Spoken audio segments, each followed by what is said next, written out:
Oh, my head is aching. It's aching. Yeah, it's like they're shouting in my ears. When I receive these congratulatory messages on my marriage, like, baby girl, you did the right thing, you married the right man, give us 2 children, this and this and this. I'm like, please relax. If wishes were horses indeed, beggars would ride. And if wishes could come true like the way they are always pronounced, I think I will be busy wishing myself a happy single life.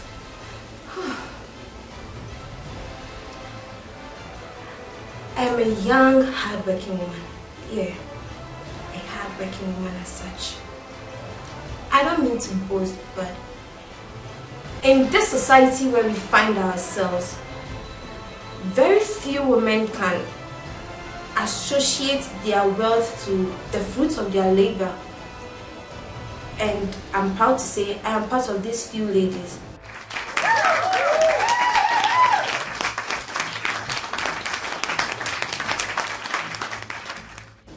I never went to any man to ask for hair, money, properties, this, that.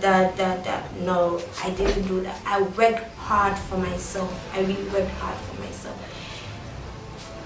Anything I had to do with any man was mutual. I'm not saying I am perfect. No, I'm not saying that.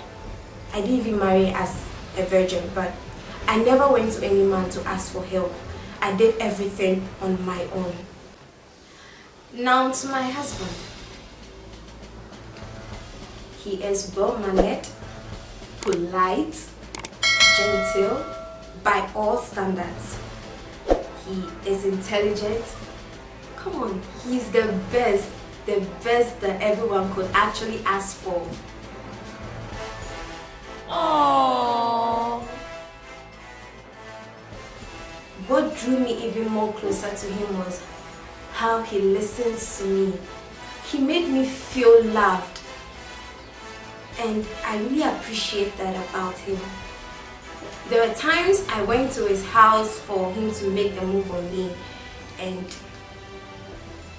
he was reluctant. I didn't understand why. I thought he was impotent at first, but then again, as I continued playing with him, I realized that, oh, there is something down there, and that thing down there, is very strong.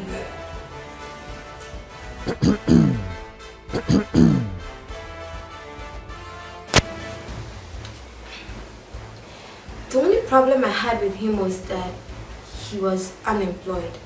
Yeah. So I took it upon myself to encourage him. Like, I told him to relax, calm down, think of what he could do best, and establish that. That was what I could do for him then. I even had it in mind that I was going to support him. Yeah, I also thought of my business that I could hand over to him to manage. That was the flower business. I thought of that, and I thought he could manage that business so that I focused on the other business I had. That was my cake business. So a few months to our wedding, we decided to go take a compatibility test to find out if we're compatible for each other with regards to our blood group and sickle cell. We had the green light to go ahead, and we're so pumped up for our wedding. And something happened. My husband-to-be fell ill. He was ill. I was like, where from all this? I thought maybe this could be a time to test my love for him. So I put in my very best. So I visited him at the hospital. Anytime I closed from work, I made sure he was fine and all that. Lo and behold, he was back again. After his recovery, my husband to be told me he had seen how much effort I was putting to make sure this wedding came to pass, and he told me he was going to contribute his own quota to make sure I was happy on that day. So he started this business. He was moving up and down, going here and there. I didn't understand it at first, but he later explained it to me, saying that he had a land which he inherited from his family. He didn't want to sell it before, but when he realized that he hadn't actually put in much effort in the planning of the wedding, he decided to sell the land. And when I heard this, I was happy. I was glad that at least he was willing to make this work. We got married like regular couples do. We did not have a glamorous wedding, but it was also not shabby. Little did I know that I was yet to face the worst of everything. On the night of our honeymoon, my husband was arrested. He was arrested for fraudulent issues I didn't know about. But later it was explained that it had to do with the land he sold. The land he actually sold was already sold to somebody else, so it was someone's property.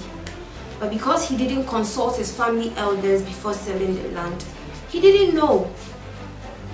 So because of these fraudulent issues, you can imagine how I was so pumped up for my honeymoon.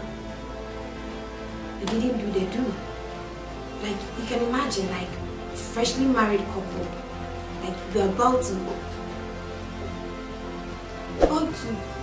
the thing, but we couldn't because he was arrested. I thought to myself that we could just refund all these monies back to the owners and just let go. But the thing was that my husband and I had a joint account, and because he deposited some money into the account was frozen. So we actually didn't have anything else to do. My husband had sold the land 5 times lesser than the price it was. So while the buyers are collecting their monies back, the actual first buyer is also pressing charges. So right now, the only thing I'm looking at is this beautiful, glorious, glamorous, lovely car my husband bought for me.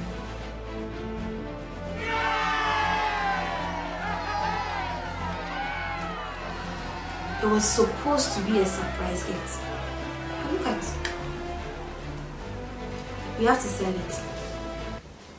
We have to sell the car.